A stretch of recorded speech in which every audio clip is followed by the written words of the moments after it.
Terus sampai sekarang ada satu pertanyaan yang selalu bikin penasaran para pemikir, ilmuwan, dan bahkan kita semua. Di alam semesta yang seluas ini, apa benar kita satu-satunya kehidupan cerdas? Ini pertanyaan yang mungkin pernah Anda tanyakan juga kan? Waktu lagi lihat bintang-bintang di langit malam, jangan-jangan di luar sana ada yang lagi liatin kita balik. Nah, ini nih yang membawa kita ke sebuah misteri besar yang dikenal sebagai paradoks Fermi. Logikanya simpel banget loh. Alam semesta ini kan luasnya bukan main. Planet yang mungkin bisa ditinggali ada miliaran. Terus kok sepi-sepi aja? Kemana mereka semua? Oke, mari kita bedah lebih dalam. Selama ini, perdebatan soal ini tuh kayak terbagi jadi dua kubu besar. Dua cara pandang yang kelihatannya berseberangan banget dalam menjawab pertanyaan raksasa ini. Di satu sisi, ada kaum optimis. Mereka ini pegangannya persamaan Drake. Mereka lihat penemuan miliaran planet di luar sana dan langsung bilang, wah, kehidupan pasti ada di mana-mana.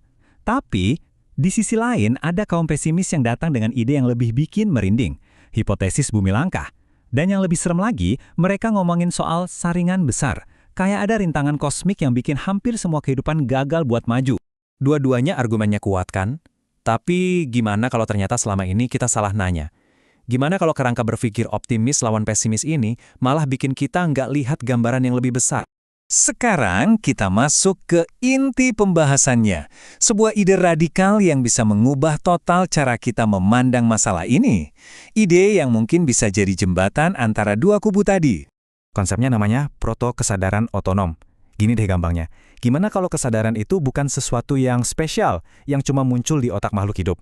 Tapi, gimana kalau kesadaran itu sifat dasar dari semua materi, sama kayak massa atau muatan listrik? Ide ini sebenarnya mirip sama konsep filosofi kuno, panpsikiswa, yang intinya bilang kalau alam semesta itu sendiri sadar di level paling dasar. Bukan berpikir kayak kita ya, tapi lebih ke punya semacam rasa bawaan. Jadi, intinya begini, kehidupan itu bukan muncul tiba-tiba karena kebetulan, bukan kecelakaan kosmik, tapi lebih kayak sebuah transformasi alami, metamorfosis dari materi itu sendiri. Mirip ulat jadi kupu-kupu. Potensinya tuh udah ada dari awal. Oke. Kalau ini benar, kalau alam semesta ini pada dasarnya hidup, ini malah memunculkan pertanyaan yang lebih gede lagi. Kenapa sepi banget? Kenapa rasanya kita sendirian? Nah, jawabannya ada di 3 penghalang raksasa yang menjelaskan kenapa alam semesta ini terasa sunyi meskipun potensinya penuh kehidupan. Penghalang pertama, saringan besar. Bayangin ada satu titik dalam evolusi yang susahnya bukan main buat dilewati. Sampai-sampai hampir semua kehidupan gagal. Mungkin itu kehancuran diri sendiri, kayak perang nuklir atau krisis iklim, atau mungkin ketidakmampuan buat ninggalin planet asal. Intinya, walaupun kehidupan dasar mungkin banyak, kehidupan cerdas yang bisa berkomunikasi itu super langka. Terus, ada hukum fisika yang nggak bisa kita lawan. Pertama, jarak. Jarak antar bintang itu gila-gilaan jauhnya. Perjalanan fisik itu hampir mustahil dengan teknologi kita sekarang. Tapi, andai pun kita bisa jalan secepat cahaya, kita bakal kena masalah kedua, waktu. Ada efek namanya dilatasi waktu, di mana seorang penjelajah bisa pulang ke bumi dan sadar kalau ribuan bahkan jutaan tahun udah lewat. Nah, ini yang menciptakan ketidakcocokan waktu. Bisa aja ada 2 peradaban canggih, tapi mereka hidup di zaman yang beda jutaan tahun, nggak akan pernah ketemu. Analogi ini pas banget buat gambarin situasi kita. Kita ini kayak orang-orang di pulau terpencil. Kita tahu ada lautan luas di luar sana, penuh dengan kemungkinan. Tapi kita terdampar di pulau kita sendiri, nggak bisa menyeberang. Oke, sekarang mari kita satukan semua ini. Ide-ide tadi membawa kita ke sebuah kesimpulan yang dalam dan agak paradoks tentang posisi kita di alam semesta. Dan disinilah paradoks utamanya.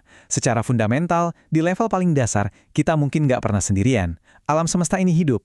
Tapi dalam kenyataannya, dalam realitas yang kita alami sehari-hari, kita terisolasi, kita merasa sendirian. Dan ada satu lapisan lagi yang bikin kita terisolasi.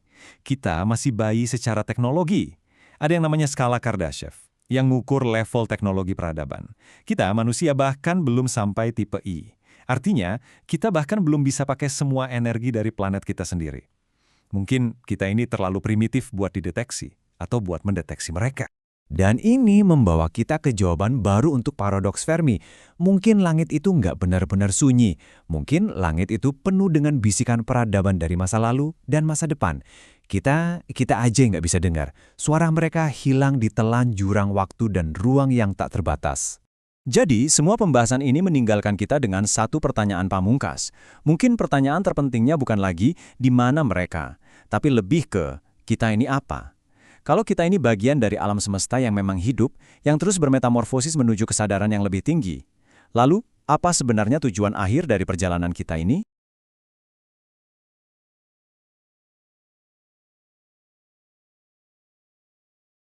Pernah nggak sih, waktu lagi lihat langit malam yang penuh bintang, terus kepikiran, kita ini beneran sendirian ya? Kayaknya ini pertanyaan yang, semua orang pernah tanyakan kan? Nah, untuk pembahasan kita kali ini, kita akan coba gali pertanyaan itu lebih dalam. Kita kan udah lihat 2 draft narasi yang Anda bagiin, dan ini menarik banget, karena nggak cuma mengulang perdebatan lama, tapi menawarkan sebuah perspektif yang benar-benar baru. Jadi misi kita adalah membongkar argumen klasik antara yang optimis bilang alam semesta ini ramai dan yang pesimis bilang kita ini langka. Lalu kita akan masuk ke sebuah ide yang jujur aja cukup radikal. Gagasan bahwa alam semesta ini pada dasarnya hidup. Tentu saja kita harus mulai dari titik yang sama, paradoks Fermi. Logikanya kan dengan triliunan planet di luar sana harusnya udah ada tanda-tanda kehidupan lain. Tapi kok sunyi senyap? Jadi di mana semua orang? Pertanyaan di mana semua orang? Itu benar-benar intinya kan? Di satu sisi, probabilitasnya seolah tak terbatas. Jumlah bintang dan planet itu angka yang sulit dibayangkan. Tapi di sisi lain, yang kita dapatkan sejauh ini cuma, yaitu, keheningan total. Ini yang bikin paradoks Fermi begitu menghantui. Dan kedua sumber yang Anda bagikan ini mencoba menawarkan jembatan di atas jurang antara statistik dan kesunyian itu. Oke, mari kita mulai dari perdebatan klasiknya dulu ya, biar kita semua punya fondasi yang sama. Ada kubu optimis kan? Mereka ini pendukung berat persamaan Drake. Yang aku tangkap, ini semacam formula untuk mengira-ngira jumlah peradaban cerdas di galaksi kita. Idenya, kalau kita kalikan semua kemungkinannya, jumlah bintang, jumlah planet yang cocok, kemungkinan munculnya kehidupan dan seterusnya, hasilnya bisa ribuan. Bahkan jutaan peradaban alien hanya di Bima Sakti. Nah, itu dia. Apalagi sekarang kita tahu ada miliaran planet di luar sana, di zona layak huni, jadi bahan-bahan untuk kehidupan itu sepertinya tersebar di mana-mana. Betul, itu adalah pandangan yang sangat menggoda. Alam semesta dilihat sebagai sebuah taman yang subur, di mana benih kehidupan pasti tumbuh di banyak tempat. Tapi tentu saja ada sisi sebaliknya. Kubu pesimis mengajukan apa yang disebut hipotesis rare earth, atau bumi langka. Mereka bilang, tunggu dulu, jangan-jangan kondisi di bumi ini adalah sebuah kebetulan yang luar biasa rumit. Maksudnya kebetulan seperti apa? Kebetulan yang berlapis-lapis. Misalnya, kita punya bulan yang ukurannya sangat besar dibanding planet kita. Bulan ini fungsinya seperti jangkar gravitasi yang menstabilkan kemiringan sumbu bumi, yang pada akhirnya memberi kita iklim yang relatif stabil selama miliaran tahun. Oke. Tanpa itu, mungkin kita akan mengalami perubahan cuaca ekstrim yang membuat kehidupan kompleks sulit bertahan. Lalu ada lempeng tektonik yang seperti sistem daur ulang raksasa untuk planet kita. Belum lagi posisi kita di galaksi di zona yang tenang. Kalau semua syarat ini harus terpenuhi, mungkin kita memang sangat-sangat langka.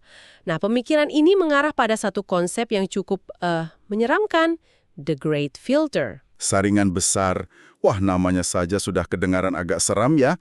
Maksudnya saringan apa ini? Bayangkan evolusi kehidupan itu seperti sebuah perlombaan lari dengan rintangan yang sangat sulit. Great Filter atau saringan besar ini adalah salah satu rintangan yang hampir mustahil untuk dilewati. Ada kemungkinan saringan itu ada di masa lalu kita. Mungkin lompatan dari sel tunggal ke sel majemuk itu adalah saringan yang 99,99% kehidupan di alam semesta gagal lewati. Kalau itu benar, kita beruntung karena kita sudah melewatinya. Tapi, ada kemungkinan yang lebih gelap. Yaitu, saringan itu ada di depan kita. Tepat.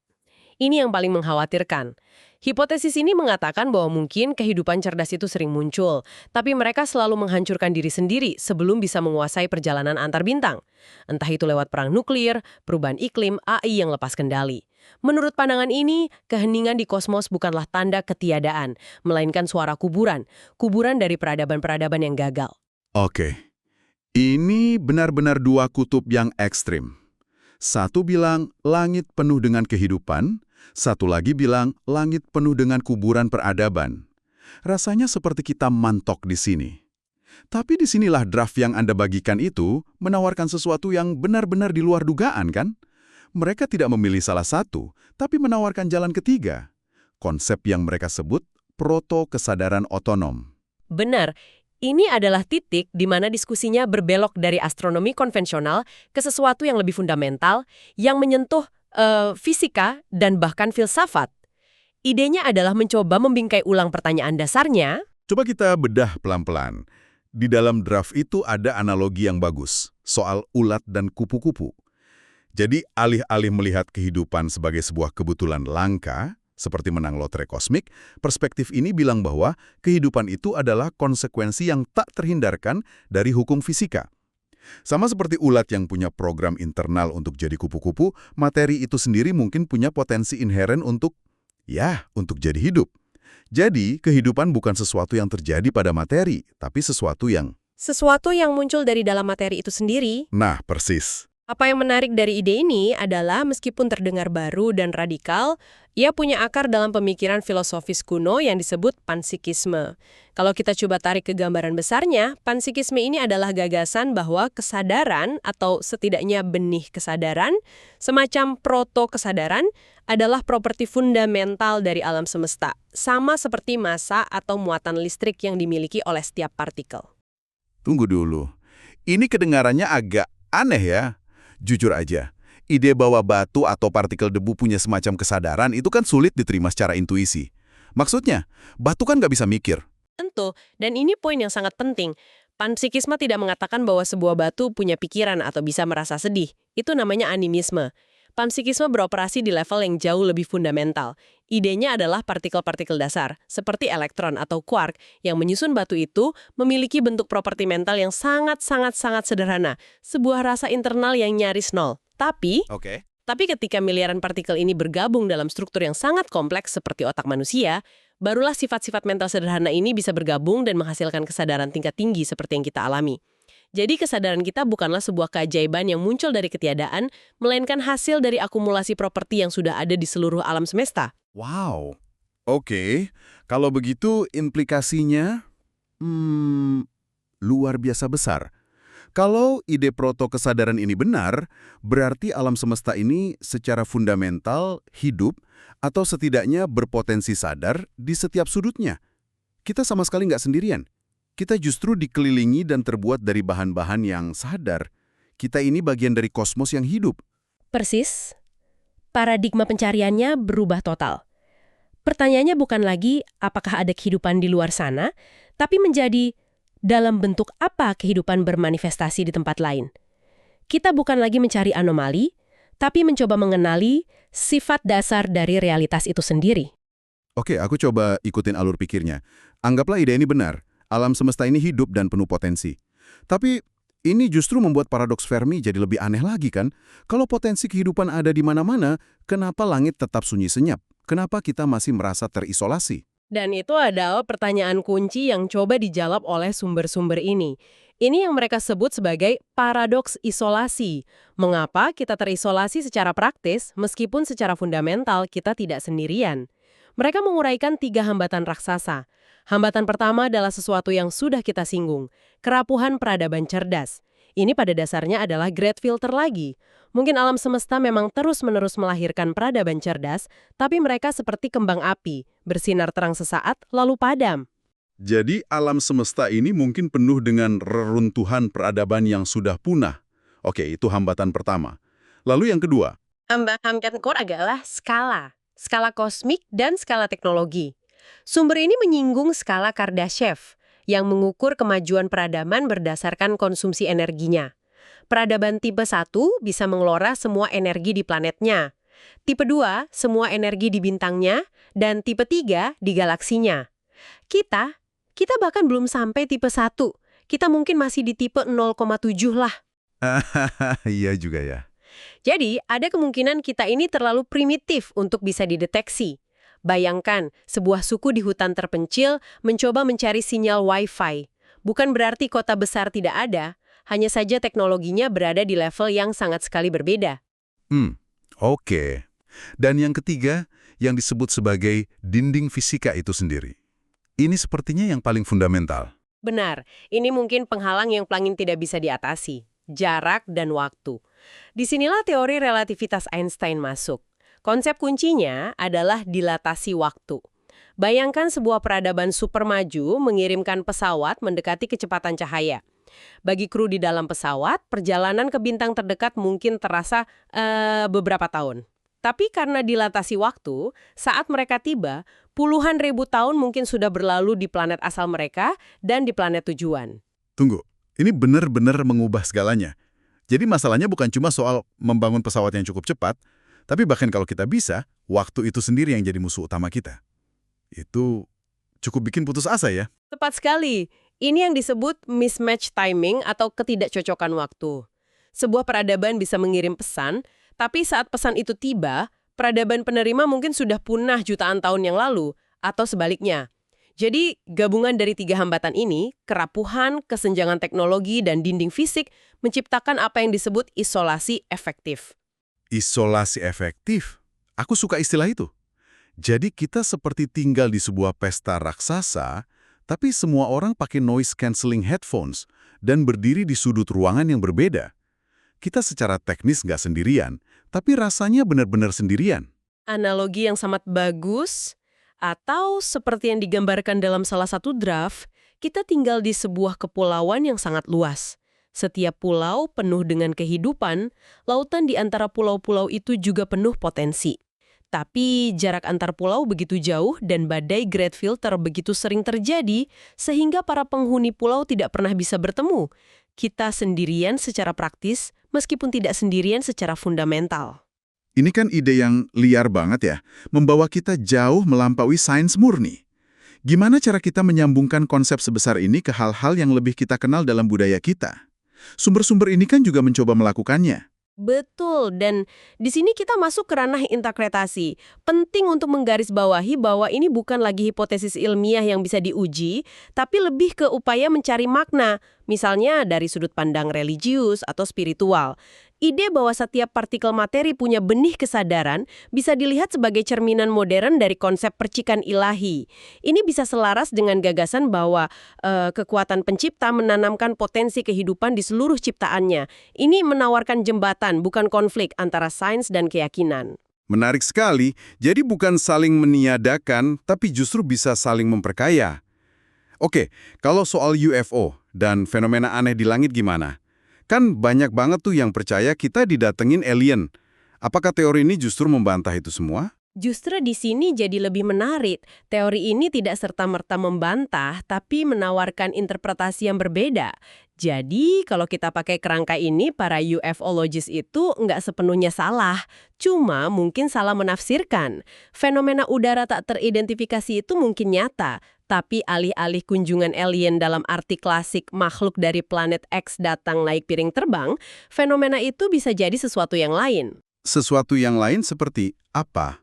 Mungkin itu adalah manifestasi langka dari proto-kesadaran alam semesta itu sendiri, semacam gangguan atau riak dalam kain realitas yang sesekali terlihat, atau kemungkinan lain yang lebih melankolis, mungkin itu adalah sisa-sisa teknologi, semacam gema dari peradaban kuno yang sudah lama punah, yang berhasil menciptakan teknologi abadi tapi gagal menyelamatkan diri mereka sendiri. Kita melihat artefaknya tapi penciptanya sudah hilang. Jadi kesimpulannya, menurut perspektif baru ini, jawaban atas pertanyaan apakah kita sendirian adalah ya dan tidak secara bersamaan. Kita tidak sendirian secara fundamental. Kita adalah bagian dari alam semesta yang hidup, yang kesadarannya tertanam di setiap partikel. Namun, dan ini namun yang sangat besar, kita terisolasi secara efektif. Kita terkunci di dalam pulau kosmik kita, terkurung oleh jarak yang tak terbayangkan, oleh jurang waktu yang tak terseberangi, dan oleh sifat rapuh dari kecerdasan itu sendiri. Paradoksnya adalah, kita berada di tengah-tengah samudra kehidupan yang tak terbatas, tapi kita ditakdirkan untuk merasakan kesendirian yang hampir absolut. Sebagai penutup, ada satu hal untuk Anda renungkan. Jika kita menerima gagasan ini, walaupun hanya sebagai eksperimen pikiran, bahwa kesadaran adalah properti fundamental dari materi, apa artinya itu bagi cara kita berinteraksi dengan dunia di sekitar kita? Bukan cuma dengan bintang-bintang di luar sana, tapi dengan semua yang ada di sini, di bumi.